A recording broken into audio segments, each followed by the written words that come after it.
ദൈവദിനാമത്തിന് മാത്രം ഉണ്ടായിരിക്കട്ടെ. ഞാനിന്നിവിടെ പറയാൻ പോകുന്നത് യേശുവിൻ്റെ 12 ശിഷ്യന്മാരിൽ ഒരാളായ യാക്കോബസ് ലിയായെക്കുറിച്ചാണ്.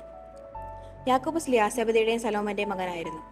സഹോദരനായ യോഹന്നാനോടൊപ്പം മത്സ്യബന്ധന തൊഴിലാളിയായിരുന്ന അദ്ദേഹം യേശു വിളിച്ചപ്പോൾ എല്ലാം ഉപേക്ഷിച്ച് അവിടുത്തെ അനുഗമിച്ചു. യേശുവിൻ്റെ ഏറ്റവും അടുത്ത 3 ശിഷ്യന്മാരിൽ ഒരാളായിരുന്നു വിശുദ്ധ യാക്കോബസ് ലിഹ. യേശുവിനോടുള്ള അതിയായ സ്നേഹവും വിശ്വാസവും കാരണം അവിടുത്തെ ജീവിതത്തിലും അത്ഭുതങ്ങളിലും യാക്കോബ് സാക്ഷിയായി. സുവിശേഷം ലോകമെമ്പാടും അറിയിക്കാൻ അദ്ദേഹം അക്ഷീണം ശ്രമിച്ചു. കഷ്ടതകളും പീഡനങ്ങളും വന്നപ്പോഴും യേശുവിനെ തള്ളി പറയാതെ ധൈര്യത്തോടെ വിശ്വാസത്തിൽ ഉറച്ചു നിന്നു. യേശുവിന് വേണ്ടി ജീവിച്ച യാക്കോബസ് ലിഹ അവസാനം തന്റെ ജീവൻ പോലും സമർപ്പിച്ചു.